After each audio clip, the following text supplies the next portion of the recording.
Buenas noches, jóvenes. Muy buenas noches. Buenas noches, licenciada. Tenía problemas de comunicación, estaba entrando como invitada, como alumna. Entonces tuve que hacer ahí algo. Vamos a continuar con el tema de ayer. Con la sección anterior, pues los alumnos me pidieron, los muchachos me pidieron que diéramos 1 hora como máximo para ingresar.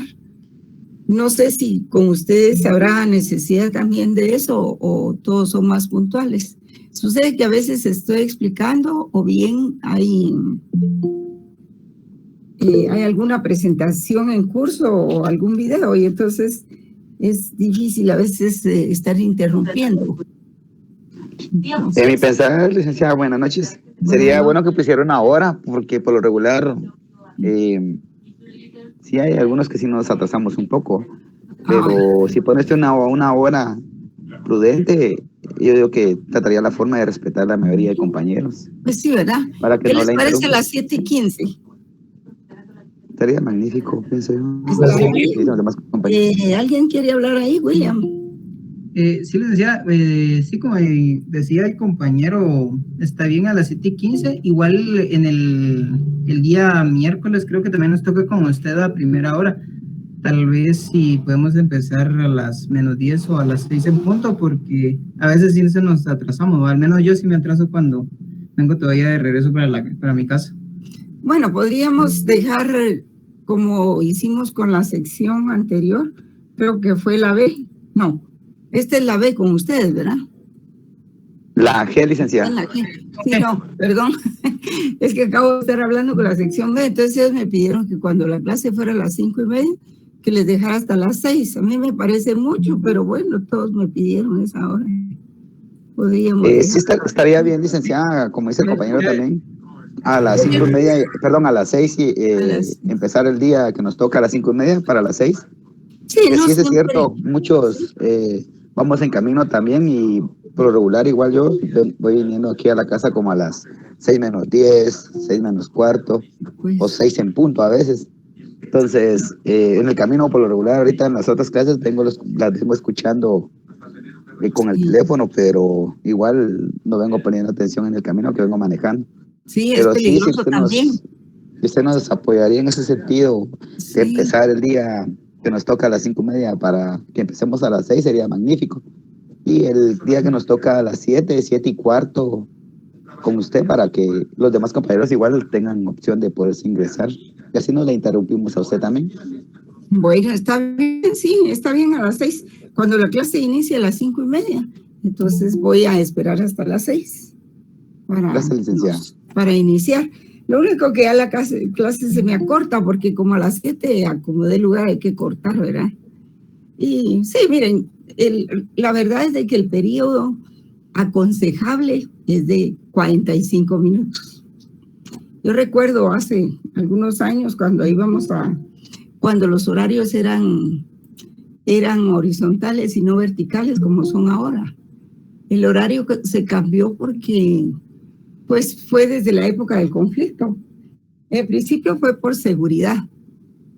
Y entonces se sabía que como la Universidad de San Carlos era tan perseguida, que los profesores llegaban todos los días.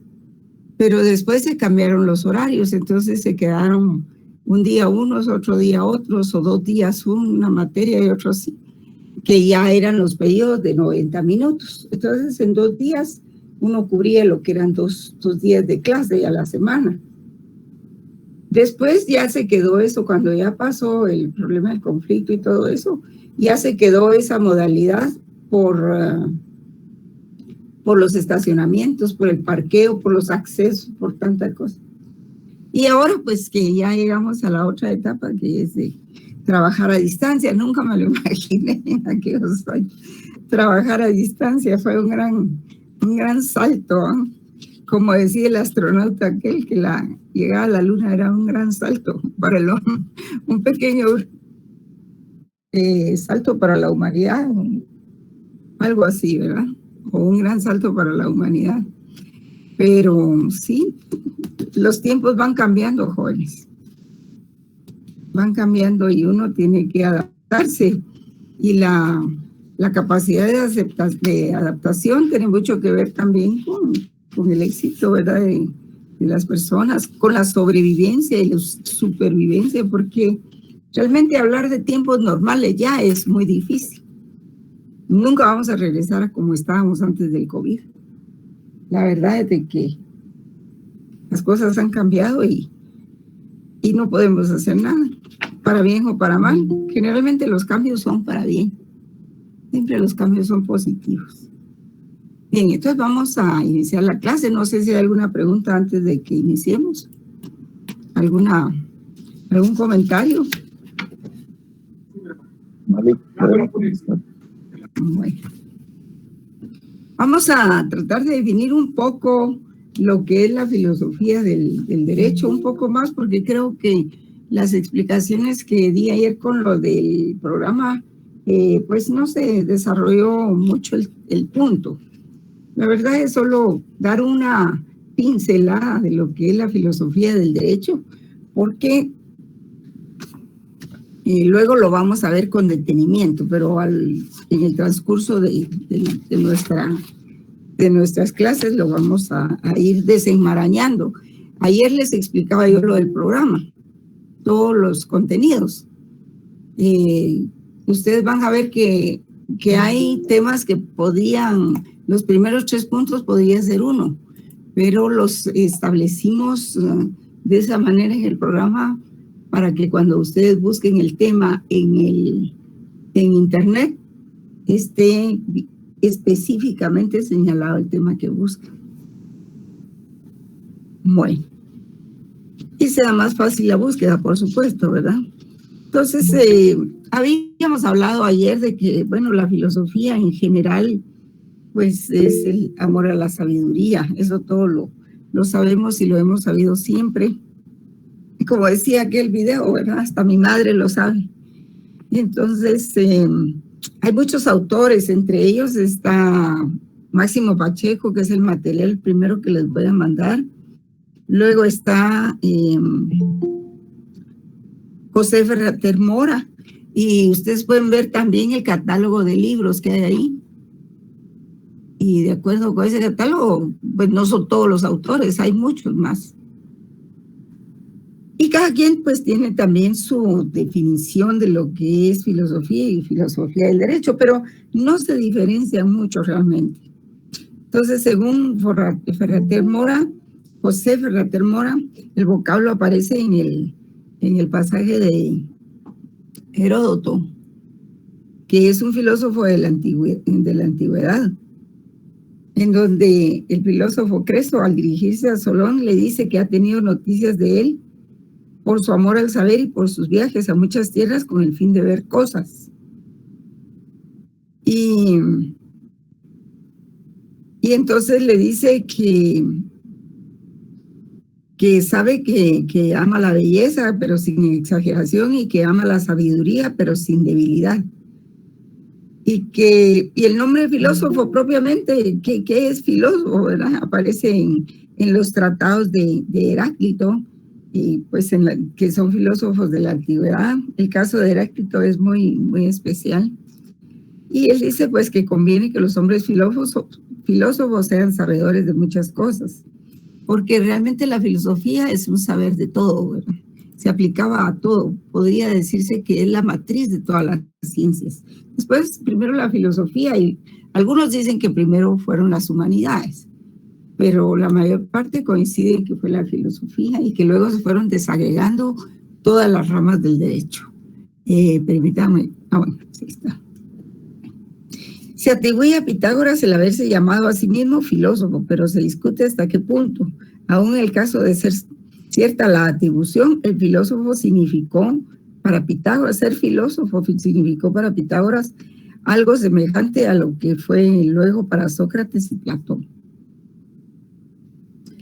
Ustedes saben también que Pitágoras fue un famoso matemático y está lo que se conoce como axioma, así se llama, ustedes me van a decir, el axioma de Pitágoras, que no es ni más ni menos que encontrar la medida de los lados del triángulo isósceles. Y a eso se le llama de esa forma, ¿verdad? El axioma de Pitágoras. Pero bueno, eso es para los que están en carreras técnicas y les gusta las ciencias exactas, como lo es la matemática, ¿verdad? Posteriormente, pues la filosofía significó no el simple amor a la sabiduría, sino la sabiduría misma. Las definiciones que se han dado de filosofía son múltiples. Hay muchas. Por ejemplo, George Simmel, que se los había citado ayer, en 1858 y 1918, decía que la filosofía es en los diversos sistemas filosóficos el primero de sus problemas, no todos. Así que cada sistema filosófico puede valer como una respuesta a la pregunta acerca de lo que es la filosofía y también acerca de lo que es la actividad filosófica, que representa la actividad filosófica para la vida. Y cada una de estas respuestas es por lo tanto parcial, pero al mismo tiempo es necesaria si tenemos en cuenta que la filosofía se va formando en el curso de su propia historia. Y así es el derecho también. Se va formando el derecho en el curso de la propia historia. Hay un documento muy bonito que yo les decía que se llama Historia de la Filosofía, para quienes quieran ampliar sus estudios en esta materia. Y entonces, cada quien responde de una parte del contenido. Pero al mismo tiempo es necesario, es decir, si tenemos en cuenta que la filosofía se forma durante el desarrollo de su historia. Sí, Carlos Iván, ¿usted quería decir algo? Así es, licenciada. Buenas noches. Buenas noches. Disculpe, ¿usted cuál es la definición en sí de filosofía que pues considera más apropiada o cuál es la que usted suele utilizar para anotarla y así? Como ya nos ha dado varias, ajá, como la que usted considera más correcta. Ah, sí, pero cuando yo les doy varias, estoy tratando de concretar un concepto, una definición. Y todavía no he llegado a eso. Ah, muy bien. Muy bien. Si yo les hago una pregunta en el examen, les voy a decir cuál es el concepto de filosofía que sustenta fulano de tal, el autor tal, ¿verdad? Para que ustedes me puedan dar la respuesta, porque a veces en general es muy difícil. Pero en sí, ¿usted quiere la respuesta de la filosofía, el derecho o la filosofía? Pues de filosofía del derecho. Bueno, porque mire, la filosofía en sí es el estudio de todo aquello que es objeto de conocimiento universal. La filosofía estudia los primeros principios de todo, de todo. El saber acerca de las cosas. Y también es algo en la vida que dice algo sobre la realidad, sobre el bien, sobre el mal, sobre el lenguaje, en fin. Pero la filosofía del derecho es la filosofía aplicada. Les había dicho que en un inicio la filosofía en general se divide en dos. Una en teórica, que es la que ustedes vieron en segundo semestre, y la otra en aplicada. Y la filosofía del derecho es la filosofía práctica o aplicada porque se está aplicando a una rama del derecho. Entonces se convierte en una filosofía práctica. Lo mismo pasa con la filosofía de la medicina, con la filosofía de cualquier ciencia, que son es filosofía que explica el ser o el deber ser de lo que está estudiando. Por ejemplo, filosofía del derecho. ¿Qué estudia?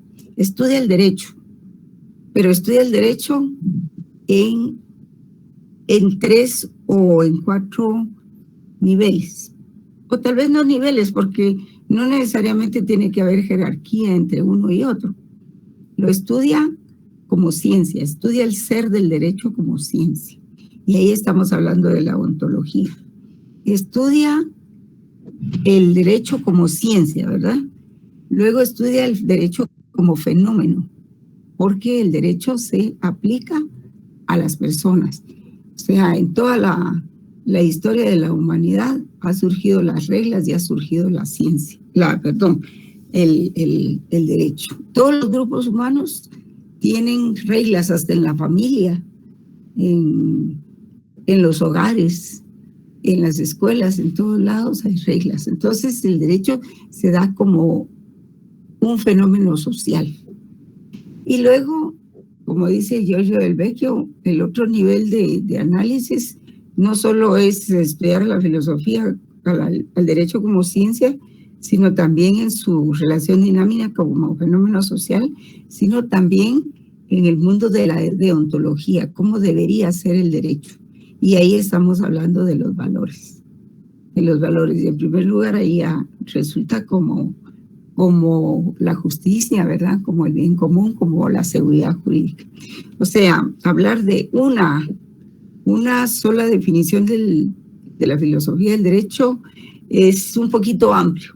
No le digo que no se puede hacer, pero sí es un poquito amplio. Bien. No sé si alguien más tiene otra pregunta. Solamente, licenciada, muy amable. Muy bien, muy bien. Entonces, digamos que la filosofía teórica, insistiendo en el tema, ¿verdad?, estudia los primeros principios del ser y del conocer. Y por eso es de que, a su vez, pues, se divide en ontología o metafísica, o que el estudio de los entes, la nociología, o sea, la teoría del conocimiento, la lógica, la psicología, la filosofía, la historia, la estética, como dice ahí el programa. Ahí estoy viendo el programa. Ustedes pueden ver el programa para mayor ilustración. Y últimamente, digamos, a fines del siglo XIX, como dice Máximo Pacheco, se consideraron como disciplinas filosóficas también la lógica, la ética, la nociología, la epistemología o teoría del conocimiento, la ontología, la metafísica y la sociología y otras muchas disciplinas. O sea que se fueron incorporando algunas otras disciplinas a la filosofía. También existe la filosofía de la religión, la filosofía del Estado, la filosofía del derecho, que es en nuestro caso lo que estamos estudiando, la filosofía de la historia, la filosofía de la naturaleza, filosofía del arte, del lenguaje, la educación y la historia de la filosofía. Sí, voy a compartir alguna presentación, pero hasta el día de mañana. Con ustedes, esta es mi última clase, ¿verdad?, de esta semana. Sí, licenciada. Entonces, a partir de la siguiente semana, sí, tengo unas líneas que voy a compartir con usted. Sobre todo porque tengo que acelerar el paso porque tenemos pocas clases. Muy bien. Entonces, todas esas clasificaciones han planteado un nuevo problema para la filosofía, porque ya no es solamente una matriz de ciencias, de las cuales algunas se van independizando de su origen común, sino que ya cada ciencia tiene su propia filosofía. Entonces el conocimiento humano se va ampliando muchísimo. Vamos a ver. Por ejemplo, Rodolfo Stammler, que estoy viendo este texto porque es el que les voy a trasladar. Hoy en la noche se lo voy a trasladar. Intentó restaurar un nuevo sentido de estudios filosóficos y escribió que entendemos por filosofía del derecho aquellas doctrinas generales que se pueden proclamar dentro del campo jurídico con un alcance absoluto. Ese es una bonita definición, es una buena definición de filosofía. Se dice filosofía del derecho, entendemos por filosofía del derecho aquellas doctrinas generales que se pueden proclamar dentro del campo de lo jurídico con un alcance absoluto. Toda cuestión de derecho se plantea frente a hechos concretos de la vida, encierra una especial aspiración positiva o negativa y se basa necesariamente en determinadas normas e instituciones. No hay una sola aspiración jurídica ni una norma en que se condense que no se haya condicionado históricamente como producto de una situación dada. Porque como una situación dada, en cuanto tal, está sujeta a cambios. Y probablemente condenada a desaparecer en un plazo más o menos largo. O sea, dar una definición de filosofía del derecho implica muchas cosas. Y pasa lo mismo que con el derecho, que tenemos muchos conceptos, muchas definiciones del derecho. Esto se va a ir aclarando conforme van pasando las clases, joven. Entonces, el concepto, por ejemplo, el concepto del derecho, dice Rodolfo Stammler, es por tanto una noción general y absoluta. La sustantividad siempre idéntica de una parte de las aspiraciones humanas, inseparable como tal, de estas aspiraciones cualquiera que sea su modo de manifestarse, pero no entraña nada de específico ni de mudable con las propias aspiraciones, sino que es, por el contrario, la esencia armónica de todas las condiciones y las reduce a una unidad dentro de nuestro espíritu. Entonces, en esta definición, Rodolfo Stammler está hablando del concepto del derecho, que es una noción, repitiendo, perdón, es una noción general y absoluta, ¿verdad? La sustancia es parte de las aspiraciones humanas, o sea, cuando uno habla de derecho, lo que busca es la sustancia de la norma, la esencia de la norma. No importa cuál es su forma de manifestarse. Pero este es un autor, ¿verdad? Este es Rodolfo Stammler. Entonces, la misión de la filosofía del derecho, en síntesis, es desenvolver el concepto del derecho y ver cómo aparece en la vida humana. Esa es la función de la misión de la filosofía del derecho. Pero lo es también el enseñar en qué consiste la justicia. Hacia eso vamos. Ya ven que en la unidad tercera, en la cuarta, hablamos extensamente de lo que es la justicia. Porque con la filosofía pues se enseñan los valores, se enseña la parte axiológica del derecho, se enseña el derecho como ciencia, pero también se enseña en qué consiste la justicia y qué relación tiene la justicia con el derecho. ¿Tiene relación o no tiene relación? Si no tiene relación, entonces ¿de qué estamos hablando? Repitiendo aquí como me están solicitando que repita. Aunque este texto yo se los voy a trasladar, ¿verdad? No se preocupen. La misión de la filosofía del derecho es desenvolver el concepto del derecho y ver cómo aparece en la vida humana. En primer lugar. En segundo lugar, es enseñar en qué consiste la justicia.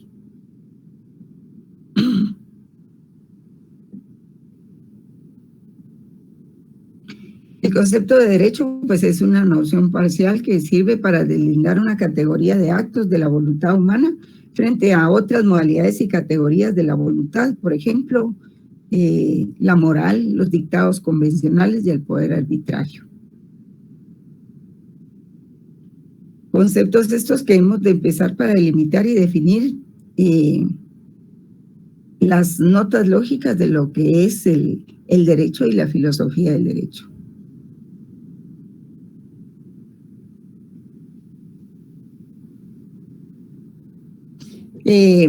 No podemos, dice, trazar una distinción entre las normas jurídicas y los preceptos de cortesía o convencionalismos sociales u otras prácticas, diciendo que aquellas son las únicas que ordenan lo justo, como si los demás preceptos solo pudiesen disponer en un sentido reprobable e idénticamente por lo que se refiere a la contraposición entre derecho y moral.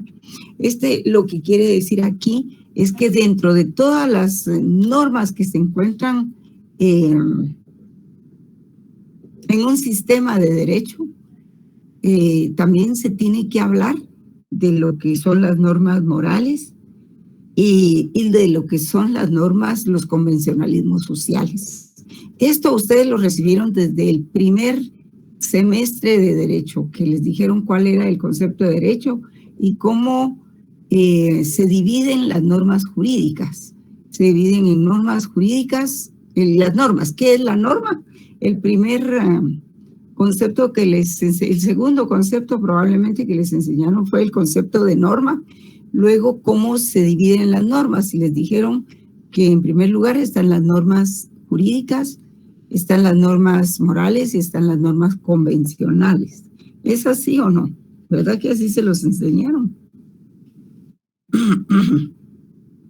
Pero todas esas son manifestaciones de la voluntad. Sea cual fueren las normas, siempre son manifestaciones de voluntad. Ahora, la diferencia con la norma jurídica es que la norma jurídica pues contiene una hipótesis o un precepto que marca que define el comportamiento humano en determinadas situaciones y que también tiene un aspecto muy importante que es la coerción, que si no se obedece la hipótesis de la norma, o sea, la premisa principal, que es el supuesto de la norma, entonces eso da lugar a consecuencias de derecho. Entonces, en eso consiste el estudio del derecho como ciencia, en estudiar la norma jurídica. También se va a estudiar en filosofía del derecho la noción de lo justo y lo injusto. También la noción de justicia y cómo nace en nuestra mente la posibilidad de armonizar las ideas y los actos de voluntad con el derecho. Bien. Yo tengo chance. Perdón, jóvenes.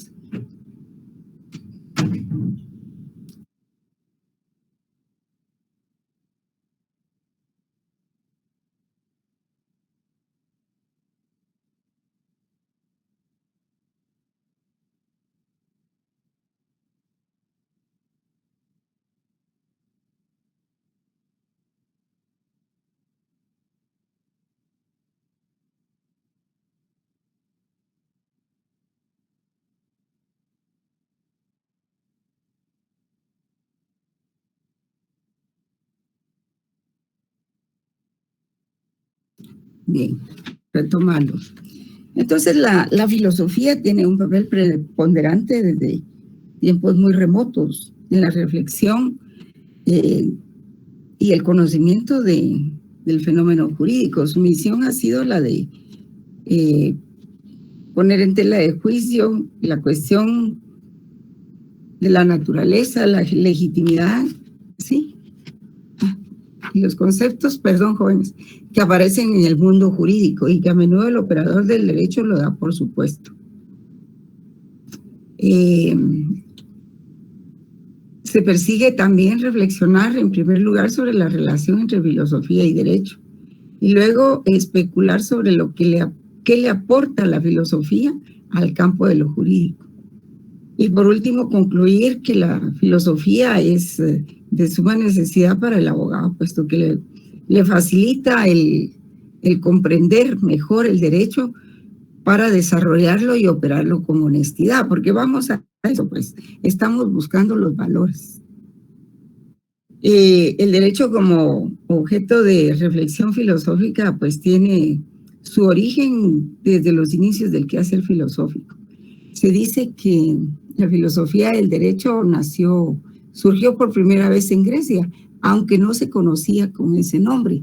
Desde la primera resistencia que hubo del pueblo griego a las leyes que se les conoce aquí, las leyes de tributos que se le impuso al pueblo griego, y que pues los filósofos empezaron a criticar cuál era el papel realmente del derecho y el papel del Estado para que se cometieran ciertas injusticias. En el momento en que se piensa en el concepto de injusticia, es en ese momento donde surge la primera crítica al derecho impuesto. ¿Y qué era lo que afectaba en aquellos tiempos, como lo hace hoy también? Pues la exageración en las cargas impositivas, en los impuestos. Y si se justificaba o no que la población pagara impuestos. ¿Para qué iban a pagar impuestos? Bueno, y ese fenómeno, ese problema, fue el que dio origen a esa reflexión filosófica. Entonces se dice que fueron los griegos los creadores de la filosofía en general y luego de la filosofía del derecho también, y de las instituciones legales, pues un espíritu filosófico. Porque iniciaron intensas y extensas indagaciones respecto a la naturaleza del derecho y la justicia, mucho antes de que se estableciera una filosofía jurídica como ahora la conocemos, en el sentido ya moderno de la expresión. Más tarde, la filosofía cumplió su papel fundamental en la consolidación de los estados republicanos, cuando ya se estableció la república, y sobre todo en establecer las bases a partir de las cuales se fueron elaborando las constituciones. Ustedes se recuerdan bueno, no es que se recuerden, pero han leído sobre la guerra de secesión de Estados Unidos, en que fue una de las primeras guerras que dieron paso a una constitución. Por ejemplo, la Constitución de Virginia, la Carta de Virginia, como se le conocía, que eso se da, me parece que en 1674, algo así, y que 10 años después eso impacta en la Revolución Francesa, porque primero se da la guerra de secesión en Estados Unidos, donde se quería abolir la esclavitud, pero para abolir la esclavitud había que dejarlo establecido constitucionalmente. Y es ahí donde se tiene la primera constitución o carta constitucional, la Constitución de Virginia, en 1674 o 1774, me parece que es 1764, algo así. 10 años después, Thomas Jefferson, que ayudó a Estados Unidos, se va a Francia, y hay un movimiento muy fuerte de la población para cambiar el estado de cosas, porque también había mucho problema, mucha pobreza, muchos impuestos, la gente no tenía que comer, y entonces eso y muchas otras cosas más hacen que estalle la Revolución Francesa. Y es donde ya se empieza a abolir la monarquía y se funda la república. Y ese es un buen ejemplo de la fundación de la república, parecido al ejemplo de los Estados Unidos. Entonces, la filosofía ahí tiene un papel fundamental en la consolidación de los estados republicanos, cuando ya se vuelven repúblicas y se desecha la monarquía. Ya se establecen 3 poderes. El poder se divide en 3 organismos. Y sobre todo se establecen las bases a partir de las cuales se elaboraron pues las constituciones modernas. Hoy se piensa y opera el derecho pues de una manera muy, que les dijera yo, como normal, podríamos decir, como lo que como que las constituciones tienen que existir siempre o han existido siempre, pero no es así. Uno de los primeros documentos o fenómenos que se dieron y que ayudaron mucho a la formación de las constituciones fueron algunas declaraciones, por ejemplo, la Declaración de los Derechos del Hombre y del Ciudadano. También dieron lugar a la formación de instituciones posteriormente, ¿verdad? Ya como la Organización de Naciones Unidas, también la Organización de Estados Americanos, que es anterior a la Organización de Estados Unidos. Y todo ello, gracias al trabajo también de los filósofos de aquel entonces, que eran los filósofos de la modernidad, como Voltaire, Diderot, Juan Jacobo Rousseau, que es el precursor, junto con otros filósofos, de la tesis del contrato social. ¿Y qué es el contrato social? Pues no es ni más ni menos que la Constitución, por medio del cual se establece un orden, porque no podía seguirse sustentando el comportamiento de ojo por ojo y diente por diente. Había que darle a las sociedades espacio y seguridad para que pudieran tener paz y se desarrollaran. Entonces, estos filósofos fueron los precursores de esa teoría del contrato social, que tuvo muchas discusiones. Como les decía ayer, corrió mucha sangre, muchas lágrimas, mucho sufrimiento. Cada conquista de la humanidad no ha sido fácil, ha sido muy, muy difícil. Nosotros ahora gozamos de todo aquel sacrificio que existió, en que se fueron estableciendo las naciones, los límites fronterizos, el derecho, en que se separó la iglesia protestante de la iglesia católica. En fin, hay mucha historia detrás de todos estos movimientos. Y la filosofía del derecho es la que le va dando sentido a todos esos acontecimientos históricos.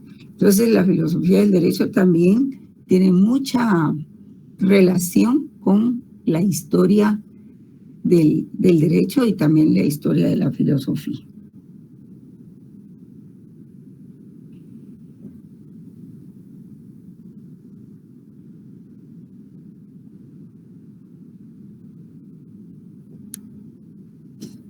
Probablemente esto que les voy a decir sea un poco difícil de captar, pero es importante. Sí, Giovanni, usted quería comentar algo. Hola, licenciada, buenas noches. Sí, quería preguntarle. No había visto el mensaje. Sí, quería preguntarle con respecto a la clase que usted está impartiendo y las próximas. Me imagino que usted ha de tener alguna guía o borrador para poderla impartir. Entonces, mi pregunta era que si es factible de que usted pueda tomarle fotografía a su guía y posteriormente subirla acá para que nosotros también la tengamos ahí a la mano y no perdernos, va a llevarle a usted el hilo. Pues no se preocupe, yo tengo presentaciones, sí. Ah, muy bien, gracias, licenciada. Sí, no. Ahorita estoy trabajando sin presentación porque explicar realmente la definición de la filosofía del derecho, cómo se relaciona históricamente, pues es un poquito difícil. Tenemos que profundizar un poco, abordar un poco más el tema para que estemos en posibilidades de utilizar las filminas, porque todos estos conceptos son muy generales y muy amplios. Entonces hay que platicar un poquito en general de estos conceptos para que reiterando, ustedes vayan captando cuestiones concretas del curso, definiciones concretas, ¿verdad? La relación, la relación entre la filosofía y el derecho, pues digamos que no ha sido precisamente para eso que usted me pregunta, no es una relación de continuidad así, en línea recta. Es que el problema es de que ustedes vienen de estudiar el derecho como ciencia y entonces utilizan mucho el método estructuralista, ¿verdad? El método de la jerarquía. En cambio, el curso de filosofía no es así, porque no estamos estudiando una rama del derecho en específico, sino aquí estamos estudiando a varios autores con varias definiciones y varios criterios axiológicos también, pero que les sirva de norte, que siempre la filosofía del derecho va a buscar cuál es la relación entre el derecho y la justicia. Se diga como se diga, ¿verdad? Entonces no podemos decir de que la relación entre la filosofía y el derecho es así de continuidad rectilínea.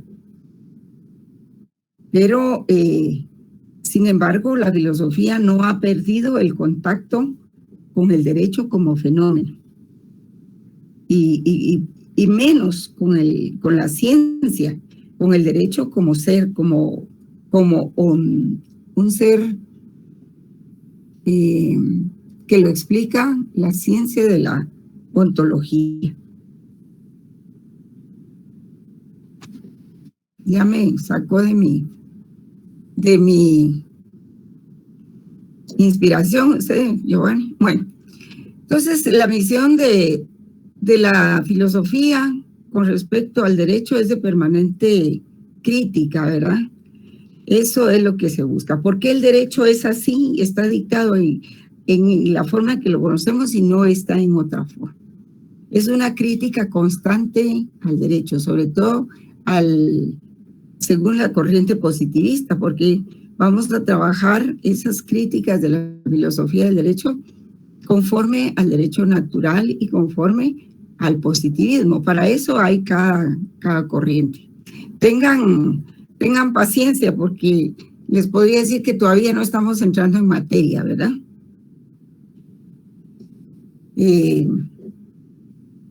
Por ejemplo, el autor Battaglia señala, dice, es precisamente la disciplina que indaga a la filosofía del derecho el principio espiritual y ético en que se constituye la experiencia jurídica.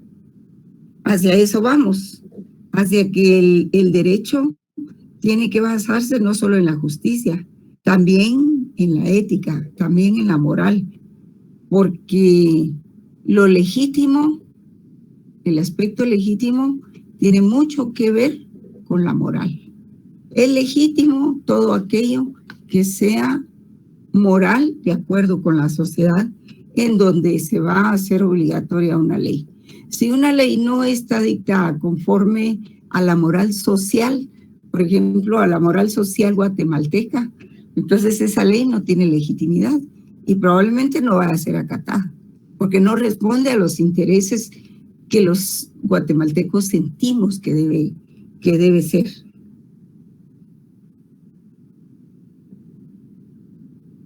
Y entonces, pues la filosofía es un saber de mucha utilidad para el derecho. Permite cuestionar verdades jurídicas ahí donde éstas se dan por supuestas. Como les decía en el programa, permite explicar qué es, por ejemplo, la dignidad en los derechos humanos, qué es la pena, qué es el delito. Y pues no todo está dicho, todavía hay mucho que cuestionar.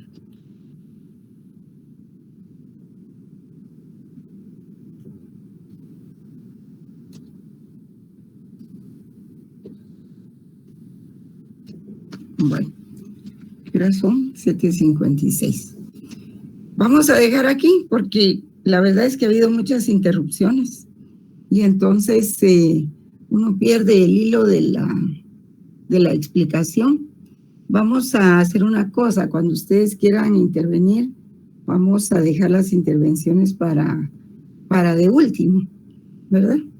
Entonces, vamos a empezar por la teoría del conocimiento la próxima semana. Hoy solo les hablé de las generalidades de la filosofía del derecho y del derecho, por supuesto, pero mañana la semana entrante, vamos a tocar ya con la presentación lo que es la teoría del conocimiento, lo que es la ontología, la axiología y todas esas ramas a las que les vamos a dar un repaso. No vamos a hacer un estudio de cada una de ellas porque eso ya lo estudiaron ustedes en lógica jurídica. Así es de que vamos a trabajar con presentaciones. Mientras tanto, esta noche les voy a trasladar el documento, el primer documento de Máximo Pacheco. No se preocupe, Giovanni, así son estas cosas. A veces uno pues cree que puede aportar, pero por ejemplo, si hay peticiones de parte de ustedes, por ejemplo, en este caso, que me piden un esquema o que preguntan si voy a tener filminas, yo les rogaría que lo hicieran al cerrar el curso, al cerrar la clase, ¿verdad? O al principio de la clase también lo pueden hacer si hay peticiones. Ahora, si ustedes van a intervenir para abundar en lo que yo estoy diciendo, pues es muy bienvenida la intervención. Pero si es para pedir unas filminas o es para pedir alguna guía o cosas así como me dijeron, pues sí, yo les rogaría que fuera de último, ¿verdad? Cuando finalice la clase. Y entonces yo tomo nota y ya, y lo hacemos, ¿verdad? Bien, jóvenes. Entonces, quedamos para la próxima semana. Les voy a enviar el documento para que ustedes puedan leer ahí con mayor amplitud en las escuelas. Les recomiendo leer. Vamos a ver si puedo enviárselos todo. O si no, solo les envío 3 páginas. 3 páginas, nada más. Que habla sobre el tema. Vamos a ver. Sí. Ese es el derecho. Lo que no quiero es que se me confundan. Bueno, voy a ver si les mando el documento completo y luego les digo hasta dónde tienen que leer. Bueno, feliz noche, jóvenes. Gracias, licenciada. Feliz noche. Gracias, licenciada. Feliz noche, licenciada. Gracias, licenciada. Feliz noche. Luego, jóvenes. Feliz noche, licenciada. Buenas noches, licenciada. Gracias, igualmente. Que estén bien. Feliz